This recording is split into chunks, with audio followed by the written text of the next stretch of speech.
आप चांद के भरोसे, बोतल के भरोसे, इंटरनेट के भरोसे कविताएं लिखेंगे? आप लोग गलत तरीके से कविताएं लिख रहे हैं। ये कविता लिखने का सही तरीका नहीं है।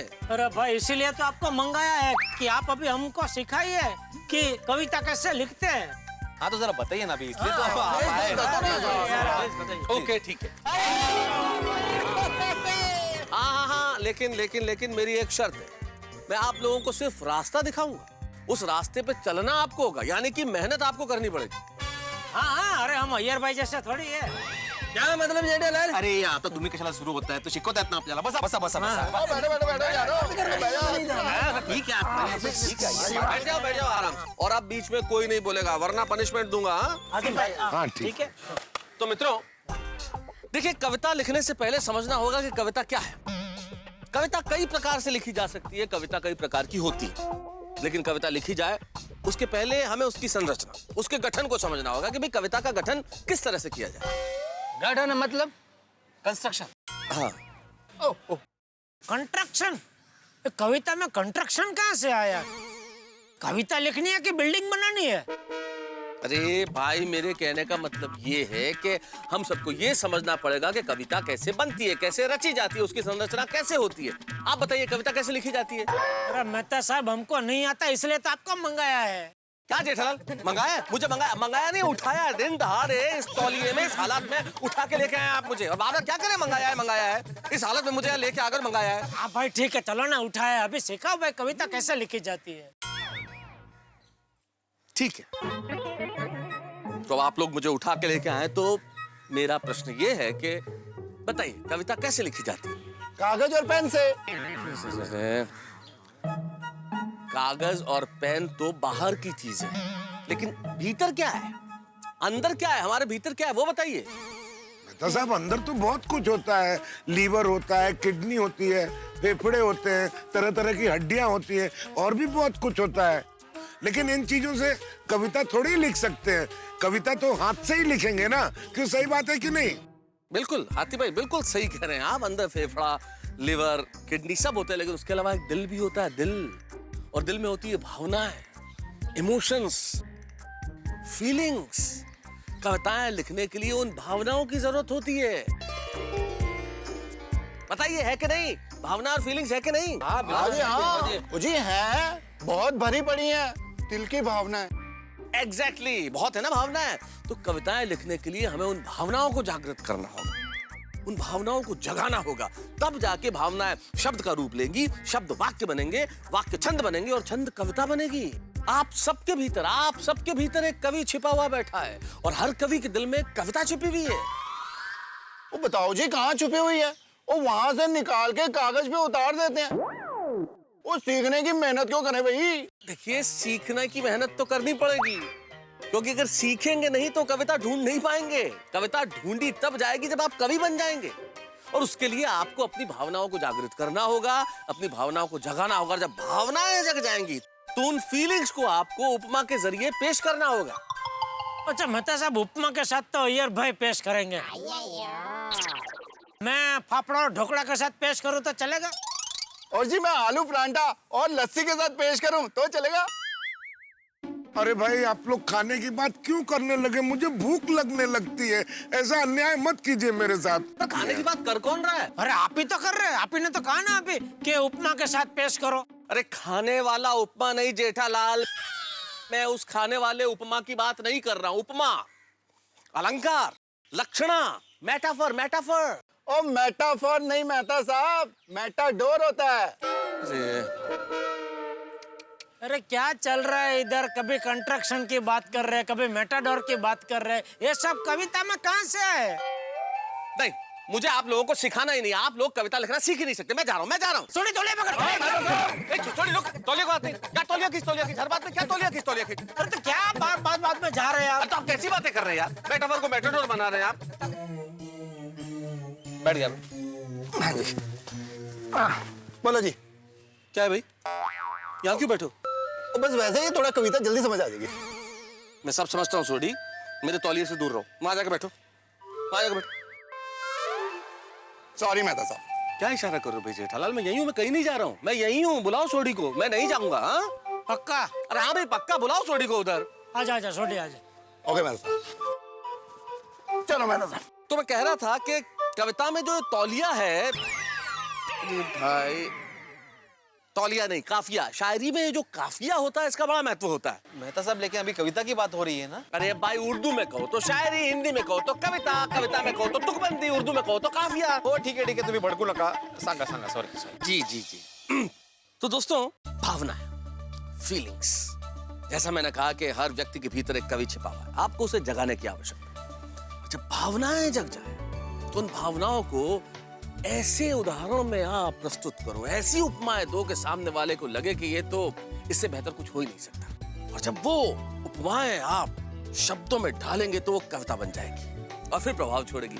जैसे कि किसी की होठ खूबसूरत हो तो आप ये कहें कि फूलों की पंखुड़ी से खूबसूरत होठ, जुल्फें तो काली खटासी जुल्फें, चाल तो हिरणी जैसी चाल, या फिर किसी की चाल गजगामिनी, मदमस्त हाथी जैसे चलता है वैसी चाल, या थाली के अंदर जैसे मूंग गिरा करते हैं वैसी चाल, या फिर नदी की गहराई लिए हुए आंखें, या फिर समंदर की गहराई लिया हुआ हृदय, दिल, मन, या फिर बादलों के बीच में चमकता हुआ चमचमाता चांद सा चेहरा, अजंता की मूरत जैसे नाक नक्श, कोयल जैसी मीठी बोली, कस्तूरी जैसी पागल कर देने वाली खुशबू, मदमस्त अंदाज, हवा की तरह लहराता हुआ दुपट्टा, झरनों की कलकल जैसा स्वर, बलखाती इठलाती नदियां जैसी रवानी।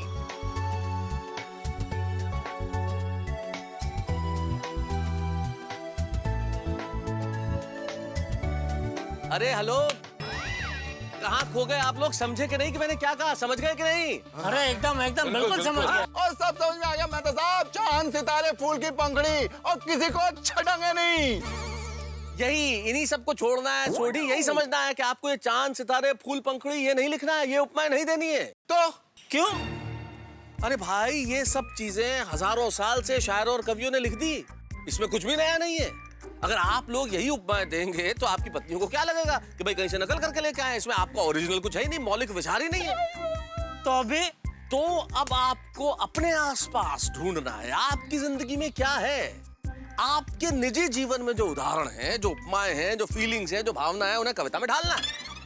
वो तमाम चीजें जो आपके जीवन में, जो आपके जीवन में, जो आपके जीवन में, जो आपके जीवन में, और मेरे जीवन में, हाँ जी, जो आपके जीवन में भी, आप सबके जीवन में जो है, उन उपमाओं को आप कविता की पंक्तियों में ढालेंगे तो आपकी पत्नियों को लगेगा कि बिल्कुल ये आप ही ने लिखा है। उन उपमाओं को आप कविता में ढालिए तो आपके निजी जीवन के ये उदाहरण जो आपके आसपास हैं, जो आपकी अपनी भावना है, ओरिजिनल, मौलिक, ये जब आप कविता में ढालेंगे तो आपकी पत्नियां कहेंगे भाई वाह, हमारे पति हमसे बहुत प्यार करते हैं, कि क्या शानदार कविता रची हमारे लिए। वाह मेहता साहब, वाह क्या बात है, जबरदस्त जबरदस्त, मजा आ गया, मजा आ गया। मस्त, थैंक यू ओ यार बहुत बढ़िया। अरे दूर रहे। अब देखिए कैसे कविता लिखते हैं हम। हम लोग सब समझ गए, क्या बात है। फोड़ देंगे मेहता साहब, एकदम फोड़ देंगे। हम सब कविता लिखेंगे। जबरदस्त शब्द है, मजा सब लगा। वो पहले में एकदम वो हो गया, फिर वो आया, मैटाडोर, ये वो, सबसे पहले अरे कवियों के कवि, मित्रों के मित्र, उपमापति तारक मेहता यांचा विजयसो, विजयसो, विजयसो। उठा ले थोड़ी, उठा ले।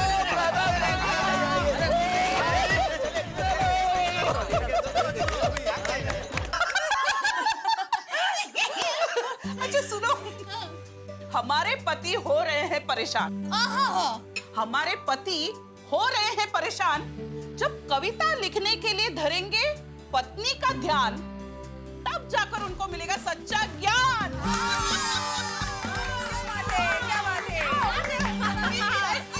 अभी मैं कहती हूँ। अरे इशरात, एक मिनट, इरशाद दया भाभी। हाँ। और वैसे भी फिलहाल इरशाद बनता है, क्योंकि कोई भी शायर या कोई भी कवि अपनी कविता या शेर शुरू करे, उसके पहले शेर का स्वागत करने के लिए हम इरशाद कहते हैं। इरशाद हो जाए तो मेरा दिल कहता है हाय हाय, मेरा दिल कहता है हाय हाय, हो जाए एक प्याली कड़क कड़क चाय। एकदम गरम। आप हमारी मेहमान नवाजी से कैसे बच पाएंगे? चाय तो क्या हम नाश्ता भी कराएंगे। क्या बात है रोशन भाभी। इसी बात पे हो जाए और एक शेर ताजा ताजा। मेहमान नवाजी का करते हैं वादा बड़ा, मेहमान नवाजी का करते हैं वादा बड़ा। आई का रोशन भाभी आपके लिए। तो चलिए हो जाए चटनी के साथ बटाटा वड़ा। आज तो सब पर अलग ही खुमार चढ़ा हुआ है, आज तो सब पर अलग ही खुमार चढ़ा हुआ है, पूरी सोसाइटी पर कविता का बुखार चढ़ा हुआ है। बराबर। मजा आ गया ना? तो अभी मेरी शायरी सुनिए।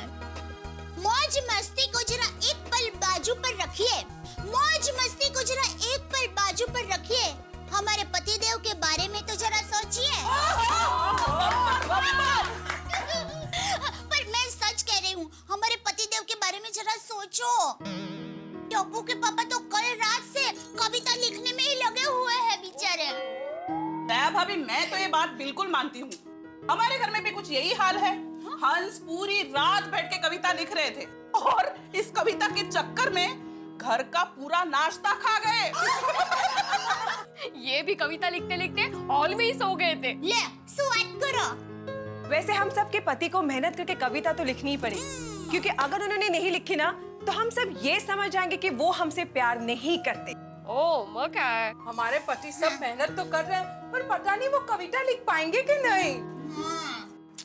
खरा है। एक मिनट मेरी बात सुनिए। चाहे वो लोग कविता ठीक से लिख पाए या ना लिख पाए, पर एक बात की गारंटी देती हूँ, आज शाम की विंटर पार्टी में धमाल मस्ती और हंगामा फुल होने वाला है। एकदम मजा आ जाएगा और वातावरण एकदम रोमांचक हो जाएगा। तो चलिए अब देखते हैं कौन कैसी कविता लिख कर लाता है, कौन पास होता है और कौन फेल होता है, कौन सबकी नजर में हीरो बनता है या कौन जीरो बनता है। तो इसी बात पे एक और शेर अर्ज किया है। इरशाद, इरशाद। ठीक है, शाम तक इंतजार करते हैं, रुक जाते हैं, वाह, देखते हमारे पति हमारे लिए क्या लिख कर लाते हैं। और अगर वो कुछ लिख कर नहीं लाते हैं तो हम सब मिलकर उनकी क्लास लेते हैं। क्लास लेंगे वो बरोबर है, पर क्लास कैसी लेंगे ये भी तो सोच के रखना पड़ेगा ना। अरे हाँ, ये बहुत जरूरी है। मेरे पास एक मस्त आइडिया है। हम लोग इस विंटर पार्टी में एक खास इनाम रखेंगे। इनाम? समझ गई, जो सबसे अच्छी कविता कहेगा उसे इनाम दिया जाएगा, राइट? नहीं नहीं अंजलि भाभी, इस बार कुछ उल्टा करेंगे। उल्टा? क्या उल्टा? हाँ, सुनिए, अगर हम सबके पतिदेव में से किसी ने भी अपनी पत्नी के लिए कविता नहीं लिखी तो उनको एक खास अवार्ड दिया जाएगा। कविता ना लिखले पर अवॉर्ड? वेगळंच आहे काहीतरी। हाँ, वही तो। और वो अवार्ड का नाम होगा नंबर 1 दिल तोड़ने वाला अवार्ड। ओहो, सुपर सुपर। और सुनिए, ये बात अभी कोई अपने पति को नहीं बताएगा। विंटर पार्टी की शुरुआत में हम इस बात की घोषणा करेंगे कि जिस पतिदेव ने अपनी पत्नी के लिए कविता नहीं लिखी होगी उनको ये अवार्ड दिया जाएगा। बोलिए, क्या कहते हैं? कैसा आइडिया? सुवाच्य है भाभी, एकदम सुपर आइडिया है। पहली बार ऐसा होगा कि कोई नहीं चाहेगा कि अवार्ड उसे मिले। और अगर किसी को ये अवार्ड मिल गया ना तो ये प्रूफ हो जाएगा कि वो अपनी पत्नी से बिल्कुल प्यार नहीं करते। अब देखते हैं आप सबके पतिदेव बच के कहाँ जाएंगे। इस अवार्ड से बचने के लिए तो सब कविता सुनाएंगे।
अब्दुल सुन। हाँ सुनाओ। बल्ले बल्ले शाबा शाबा, ऐ कुड़ी तू है बढ़िया, पर तेरे नखरे बाबा बाबा बाबा। और मैं लिखूंगा ऐसी कविता, ऐ सब कह उठेंगे आहा आहा आहा आहा। ना ना ना ना ना ना सुडी भाई, गीत नहीं लिखना है, कविता लिखनी है, कविता। निकल किधर छुपी है कविता। वाह वाह वाह वाह वाह टप्पू सेना, क्या बात है भाई, क्या बात है, गजब गजब भाई, मजा आ गया। क्या डेकोरेशन किया आप लोगों ने? पर पोपट अंकल, अभी तुमने शुरुआत की है और डेकोरेशन कहाँ हुआ है? अरे अरे भाई एडवांस में तारीफ कर रहा हूँ, क्योंकि मुझे यकीन है कि टप्पू सेना जो भी डेकोरेशन करेगी वो बेस्ट ही होगा। Thank you. देखना अब्दुल मियाँ, शाम को लोगों को दुविधा हो जाएगी कि भाई टप्पू सेना के डेकोरेशन की तारीफ करे कि लोगों की कविता की। वाह वाह पोपट भाई वाह। लेकिन हम तो चाहते कि वाह वाह तो सिर्फ हम सबके पापा की कविता की हो। हाँ भाई, तुम सबके पापा कविता पढ़ने वाले हैं, वाह तो होगी ना। और मेरी कविता की कुछ कह नहीं सकते। नहीं मतलब हो सकती है, हो सकती है। अरे पोपट भाई, सिर्फ वाह नहीं होगी, अरे सब लोग ऊट ऊट के ऐसे ऊट ऊट के ताली बजाएंगे। हाँ थैंक यू भाई, थैंक यू। लेकिन मुझे एक बात समझ नहीं आई, हम सबके पापा कविता लिखने के लिए मान कैसे गए? हाँ भाई टप्पू, ये जानने के लिए मिलिए हमारी दया भाभी से। अरे पोपट भाई कैसे है? अरे एकदम फर्स्ट क्लास, दुनिया हिलाने के लिए तैयार। दया भाभी, टप्पू को जरा बताइए कि जेठालाल कविता लिखने के लिए मान कैसे गए? हाँ मम्मी। ओह बेटा, मम्मी कहे और पापा ना माने, ऐसा कभी हो सकता है? करेक्ट दया भाभी। Correct correct. हाँ, शादी के बाद पति को पत्नी की हर बात माननी पड़ती है। ऐसा होता है पोपट अंकल? अरे पोपट भाई से क्यों पूछ रहे हो? दुनिया को पता है कि शादी के बाद पति को पत्नी की बात माननी पड़ती है ना? हाँ, ये तो सनातन सत्य है। वैसे बच्चों, मुझे ये बात की चिंता है कि आप सबके पापा ने कविता के लिए तो हाँ कह दिया है, पर पता नहीं वो लोग कविता लिख पाएंगे कि नहीं। एक्चुअली भाई उनका पता नहीं, लेकिन दया भाभी, मैंने आपकी होने वाली भाभी के लिए जबरदस्त कविता लिखी है। रियली? अच्छी कविता लिखी है ना पोपट भाई? हाँ। पोपट भाई, हमारी होने वाली भाभी के लिए मस्त कविता होनी चाहिए। एग्जैक्टली, नहीं तो वो आपके पास आने से पहले रूठ जाएंगी। हाँ। इसके लिए नहीं बबीता जी, ऐसा बिल्कुल नहीं होगा भाई। मैं एक बार और जाकर जरा कविता देख लेता हूँ। वाह, ये हुई ना बात। Thank you. चलो हम लोग चलते हैं, विटनर पार्टी के लिए हम लोग एक स्पेशल अवार्ड लेने के लिए जा रहे हैं। Special award? Special award? हाँ बेटा। क्या है, जरा बताइए ना। हाँ मम्मी, बता ना मम्मी। अवार्ड मतलब क्या? नहीं, अभी आप लोगों को कुछ भी नहीं बताएंगे, सब आपको रात को ही पता चलेगा। Exactly, it's a surprise. अच्छा, मतलब आज शाम को विंटर पार्टी में जो धमाल होने वाला है, आज के पहले कभी नहीं हुआ। भाई हमारी गोकुलधाम सोसाइटी के महिला भी कमाल है। जो पति बेचारा अपनी पत्नी के लिए कविता नहीं लिख पाएगा, उसे नंबर 1 दिल तोड़ने वाला अवार्ड दिया जाएगा, कविता न लिखने पर, न पढ़ने पर। ये तो ठीक ऐसा ही हुआ जैसे कोई विद्यार्थी क्लास में फेल हो जाए और उसे पूरी स्कूल के सामने पारितोषिक दिया जाए, रेस में सबसे लास्ट रहने वाले को मेडल दिया जाए, या ऑफिस में जिसका काम कंप्लीट न हुआ हो उसे दफ्तर में सबके सामने सम्मानित किया जाए। सम्मान, ये तो कुल मिला के अपमान हुआ ना। अब ऐसी जिल्लत मेरे किसी एक दोस्त को झेलनी पड़ेगी। अब देखना ये होगा कि कौन अपनी पत्नी के लिए कविता लिख पाता है और किसे मिलता है ये नंबर 1 दिल तोड़ने वाला अवार्ड। ये सब जानने के लिए आपको एक बहुत छोटा सा काम करना होगा, देखना होगा तारक मेहता का उल्टा चश्मा। देखते रहिए, हंसते रहिए। अगर कोई पति अपनी पत्नी के लिए कविता नहीं पढ़ पाए तो उनके लिए 1 से 10 तक गिनती की जाएगी, और फिर भी पतिदेव कविता नहीं पढ़ पाए तो उनके लिए एक स्पेशल अवार्ड है।